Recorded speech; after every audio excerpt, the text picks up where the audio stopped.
Fala pessoal, tudo bem? No vídeo de hoje vamos falar sobre um guia de estudo para o capítulo 2 do livro Hidráulica Básica do professor Rodrigo de Melo Porto.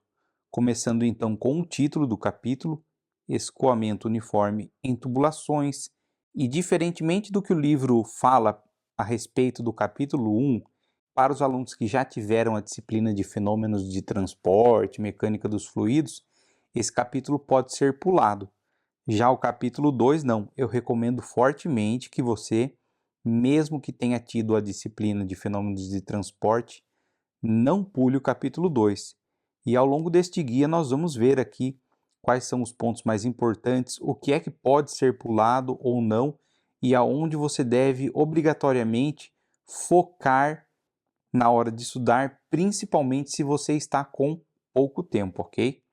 Então nós temos aqui um textinho falando sobre tensão tangencial. Este texto é muito pequeno, por isso mesmo eu recomendo que você leia todo este pedaço aqui para entender a diferença no que diz respeito ao escoamento laminar e ao escoamento turbulento, porque a origem da perda de carga nesses dois escoamentos ela é diferente. Então vou colocar aqui, ó, ler, ok? Depois aqui nós temos uma dedução que vai nos mostrar a distribuição da tensão de cisalhamento ao longo do perfil da tubulação, que é o que nós conseguimos ver por meio desta figura aqui. Depois aqui nós já temos, falando sobre o escoamento laminar, ele vai falar sobre fluidos newtonianos, e no final ele chega aqui a uma expressão importante. No escoamento laminar, a velocidade máxima é o dobro da velocidade média. Este conceito vai ser necessário na hora de resolver alguns exercícios presentes no capítulo. Lembrando que para o escoamento turbulento, a relação que a gente tem é diferente. Então, no turbulento é assim, velocidade máxima por velocidade média, ela é igual a 60 por 49. Ou velocidade média por velocidade máxima, 49 por 60, tá? Isto para o turbulento. Já para o laminar, velocidade média por velocidade máxima é igual a 1 sobre 2, ou seja, a máxima é o dobro da média.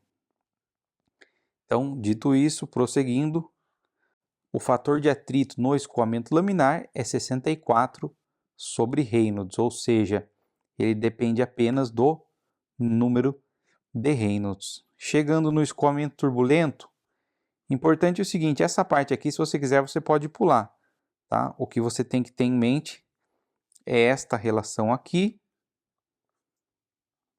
e esta relação aqui. Já no que diz respeito ao escoamento turbulento, recomendo que você leia este pedacinho aqui. Aí ele fala da teoria da camada limite, espessura da subcamada limite laminar. Nós não vamos trabalhar na prática com esta equação aqui. Nós vamos trabalhar com outra, mas eu recomendo que você leia 2.1.2 escoamento turbulento, porque depois que ele dá essa explicação, ele chega aqui em três partes importantíssimas, que é a subdivisão em que a gente tem. O escoamento ele pode ser laminar, pode ser de transição e pode ser turbulento. Só que quando ele é turbulento, ele pode ser turbulento hidraulicamente liso, ele pode ser turbulento hidraulicamente rugoso, e ele também pode ser turbulento hidraulicamente misto ou de transição, tá? E aí aqui a gente consegue saber, em função da velocidade de atrito, da rugosidade absoluta e da viscosidade cinemática, para diversos valores, se ele vai ser liso, se ele vai ser rugoso ou se ele vai ser misto, tá? Então aqui, resumindo, a gente vai ter o seguinte, esta equação é chamada de número de Reynolds de rugosidade. Quando ele for menor que 5, vai ser liso. Quando ele tiver entre 5 e 70, vai ser misto. E quando ele for maior do que 70, aí ele vai ser rugoso, tá? E qual é a diferença? A diferença é que, dependendo do tipo de escoamento, eu vou ter rugosidades internas da parede da tubulação aflorando na camada turbulenta. Isso influencia no aumento da perda de carga e aí eu vou ter que utilizar fórmulas para calcular o fator de atrito que são diferentes. Depois aqui nós temos uma dedução e uma explicação. Aí fica a seu critério ler. Depende muito também do tempo, né? Lembrando que se você está em cima da hora para a prova, não é hora de estudar pelo livro, tá? Aí você tem que estudar tentando fazer exercícios, estudar por slides. Estudar lendo o livro é para quem tem um tempo um pouco maior.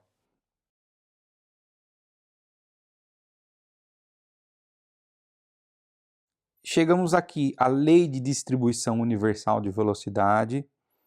Essa parte aqui até vale a pena ler, mas se você não tiver tempo não tem problema. Só que daqui para baixo a gente já começa a ter equações que vão ser utilizadas e que vão aparecer ao longo dos exercícios. Então, uma delas é esta aqui, que ele fala, a equação 2.20 é conhecida como Lei Universal de Distribuição de Velocidade e é válida para tubos lisos e rugosos.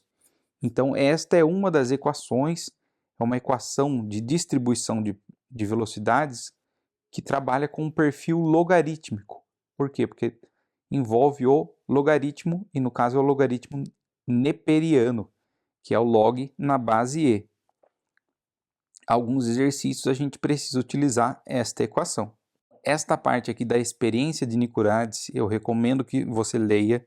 Inclusive é uma parte que os alunos acabam pulando às vezes e ficam com dúvidas para entender o comportamento do fator de atrito em função do número de Reynolds e da rugosidade relativa.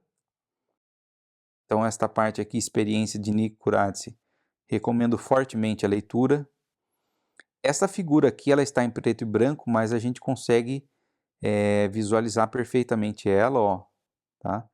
E se você procurar na internet, inclusive, tem algumas figuras coloridas que facilitam a compreensão.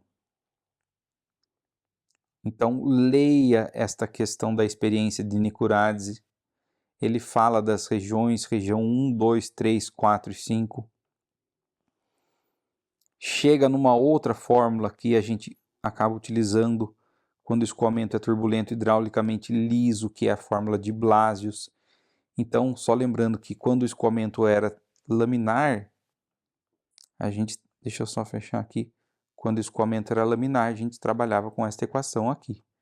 O fator de atrito era 64 sobre Reynolds. Já quando o escoamento for turbulento e ele for turbulento liso, aí nós vamos ter esta equação aqui. F é igual a 0,316 dividido por Reynolds elevado a 0,25, tá? Continuando, a gente tem esse trechinho aqui, ó, 2.4, esse tópico, leis de resistência no escoamento turbulento. Aqui é uma parte bastante pesada, com bastante dedução, mas eu vou mostrar para vocês algumas coisas importantes que devem ser levadas em consideração. Então a gente tem aqui esta equação, que é uma equação que, se eu não me engano, tem alguns exercícios que talvez você possa utilizar ela.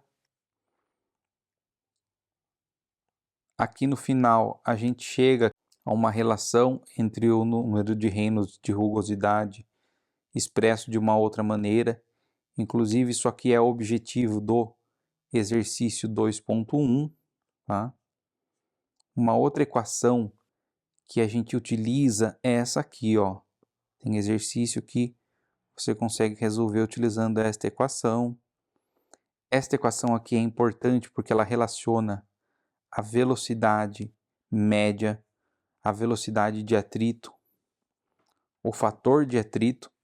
Continuando, tubos rugosos. Aqui é uma continuação daquilo que ele fala para tubos lisos, só que ele está aplicando isso para tubos rugosos. Então aqui a gente tem uma equação que a gente utiliza para tubos rugosos. Detalhe que tubos rugosos, na prática, a gente está falando de escoamento turbulento hidraulicamente rugoso, tá? Não existe tubo rugoso e tubo liso. Todo tubo tem uma certa aspereza. Depende muito se a subcamada limite laminar está recobrindo as imperfeições da parede ou não. Então, esta é uma equação que às vezes você pode utilizar em alguns exercícios. Aqui nós temos uma outra equação também. Essas equações são equações de distribuição de perfil de velocidades, mas que trabalham com logaritmo, ok?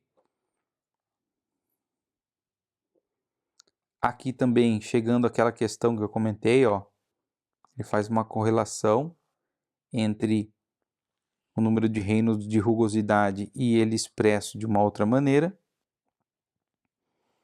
E aí a gente chega nos exemplos, tá? O exemplo 2.1 eu recomendo que você leia. Inclusive o exemplo 2.1, ele trata dessa questão que a gente viu aqui de tubos lisos e tubos rugosos, tá? É importante para fixação. Isso vale para todos os capítulos. Sempre tentem ler os exemplos. O exemplo 2.2 também trabalha com essa linha de tubos lisos e tubos rugosos.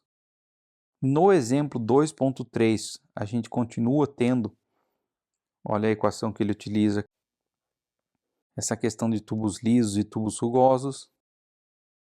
Exemplo 2.4 também vale a pena ler. E aí depois ele começa aqui, ó, ele para um pouco os exercícios resolvidos e ele fala do escoamento turbulento uniforme em tubulações comerciais. Esta parte eu recomendo que você leia. E aí a gente chega nesta equação aqui. Para grande parte dos exercícios, guardem isso, do capítulo 2, você vai utilizar esta equação.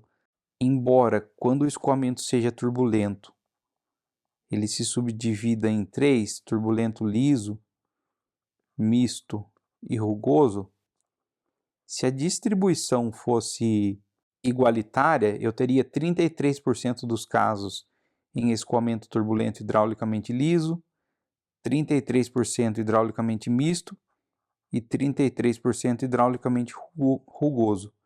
Mas na prática, a maior parte dos casos em que eu tenho escoamento em tubulações comerciais, eu tenho escoamento turbulento hidraulicamente misto. Para calcular a perda de carga, eu posso utilizar a equação universal da perda de carga, ΔH é igual a F, L sobre D, V ao quadrado sobre 2G, mas na hora de eu calcular o fator de atrito, eu calculo utilizando esta equação. É lógico que existem exercícios, o escoamento vai ser turbulento liso, turbulento rugoso, mas na grande maioria dos casos o escoamento é turbulento misto, ok? Depois que você calcula o fator de atrito, muitas vezes a gente não tem todos os elementos aqui para calcular o número de Reynolds de rugosidade, para ver se o escoamento é turbulento, misto, liso ou rugoso. Então a gente começa supondo que ele é misto, calcula o fator de atrito. Uma vez que você calculou o fator de atrito, a gente joga o fator de atrito nesta equação aqui.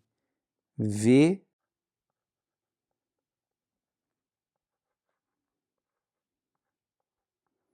Por quê? Porque geralmente no número de Reynolds de rugosidade, a viscosidade cinemática da água é constante, é 10 a menos 6. A rugosidade absoluta da tubulação, geralmente o exercício fala. E aí, o que a gente não tem é a velocidade de atrito.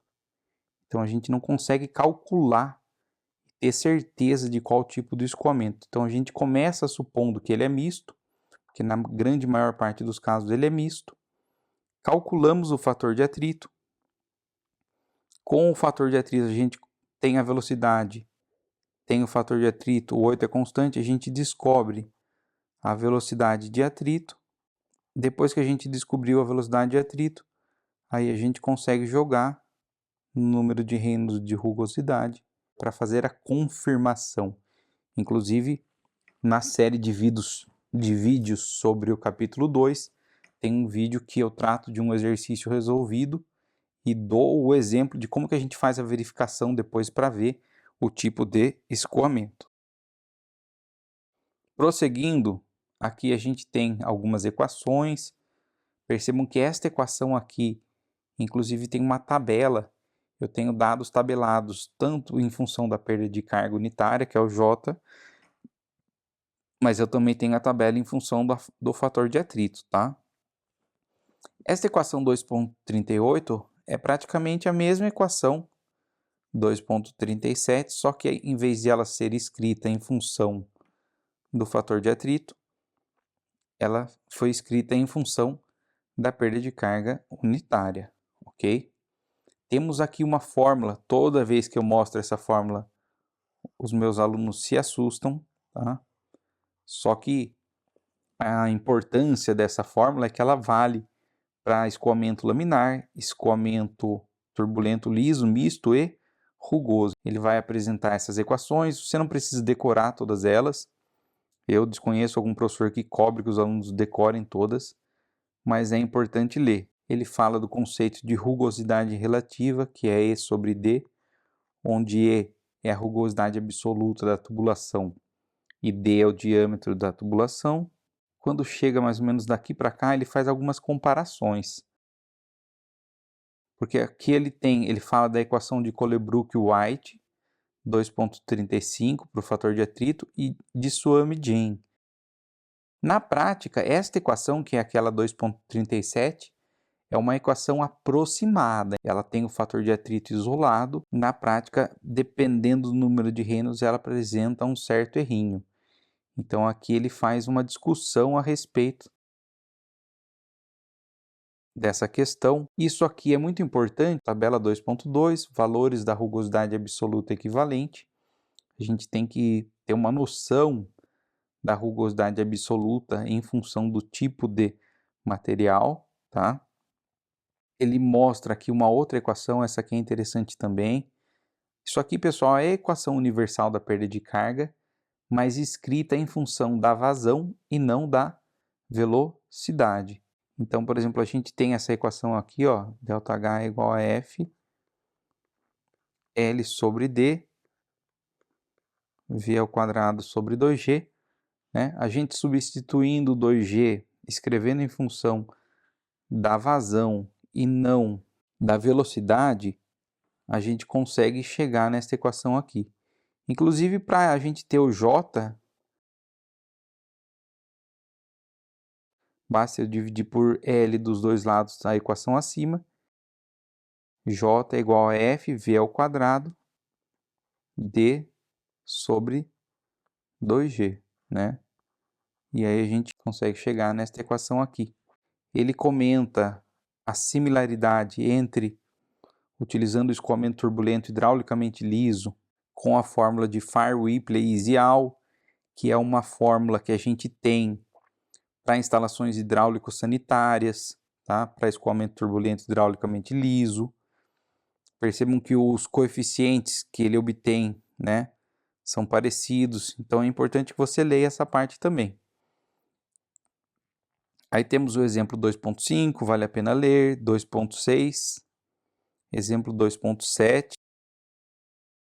Ele pula uma boa parte da resolução com esses 3 pontinhos aqui, tá? E eu recomendo que você veja no meu canal o exemplo 2.7 resolvido, aonde eu faço por completo toda a resolução, ok? No tópico 2.6 a gente tem essa questão aqui, ó, fórmulas empíricas para escoamento turbulento. Também é importante que você leia. Ele fala da fórmula de Hazen-Williams, que vale para escoamento turbulento hidraulicamente misto. Ele cita aqui em que condições ela vale. Ela não é uma fórmula mágica que pode ser utilizada em qualquer caso, tá? Tanto que é uma fórmula empírica. Temos aqui algumas tabelas. Comparação entre a fórmula de Hazen-Williams e a fórmula universal. Aqui, pessoal, se você não tiver tempo, pule. Você vê que tem bastante coisa nesse capítulo que eu falei para ler. Por quê? Porque ele é muito importante. Aqui já é uma coisa que, se você não tiver tempo, pode pular. Fórmula de Fire Replay Isial, aqui preciso que você leia também. E esta fórmula aqui, ela é para escoamentos turbulentos, hidraulicamente liso, ok? Inclusive ele fala, recomendada pela ABNT no projeto de água fria em instalações hidráulico-sanitárias. A ABNT, Associação Brasileira de Normas Técnicas, ela não tem força de lei, mas é bom às vezes a gente fazer um projeto seguindo normas da ABNT, porque a gente tem um respaldo teórico ali, caso haja algum tipo de problema, ok? Que dificilmente vai acontecer. Condutos de seção não circular, aqui depende do seu tempo também. Exemplo 2.8. Este exemplo aqui, pessoal, é de fundamental importância que você leia. Tem diversos exercícios sobre isso. Os professores costumam colocar bastante coisa sobre isso na prova, tá? E detalhe para o seguinte, a linha piezométrica que está aparecendo aqui, ela é uma exceção. Na maior parte dos casos, nós vamos ter linhas piezométricas com perfis diferentes. Então, até é complicado, porque às vezes o aluno vê esse tipo aqui, ele começa a pensar na linha piezométrica com inclinações diferentes, mas imaginando uma linha piezométrica só. E na prática, como a gente tem saída de água aqui em QB, o que a gente tem são duas linhas piezométricas com comportamentos diferentes que indicam perda de carga unitária J diferente, mas nesse exemplo especificamente a gente tem aqui uma linha J1, ou melhor, a inclinação da linha, né, que vai me dar o J1, aqui o J2, e a gente tem essas duas linhas com inclinações iguais. Então, cuidado, exemplo 2.8, obrigatoriamente ler, e se você puder, veja o vídeo que eu fiz no canal falando sobre o exemplo 2.8. Depois temos o exemplo 2.9, importante você ler também, e aqui chegamos aos problemas. Observem aqui, geralmente no livro do Porto, os primeiros problemas são problemas teóricos e depois problemas práticos. Este capítulo é o capítulo que tem a maior quantidade de exercícios, tá? Então, se a gente for ver aqui até o final, ó, nós temos 36 exercícios. E para você que costuma, né, e gosta de resolver todos ou quase todos, eu vou recomendar que você não tente resolver todos os exercícios. Primeiro, porque a quantidade é muito grande. Segundo, que tem exercícios muito difíceis e muito trabalhosos. E você vai acabar perdendo um tempo gigantesco se você quiser fazer todos os exercícios. Então eu recomendo, desses 36, se você tentar fazer uns 10 exercícios práticos, que são do 2.6 para cima, já está ótimo. Tenta não fazer em seguida, tenta ir pulando, e fica também aqui o meu convite para que você veja a resolução desses exercícios no meu canal. Eu tenho em torno de 20 exercícios do capítulo 2, então fica aqui minha sugestão, que você tente resolver primeiro, não conseguiu, aí sim você dá uma olhada para ver a resolução aqui no canal hidráulico. Vou ficando por aqui, um grande abraço e até o próximo vídeo.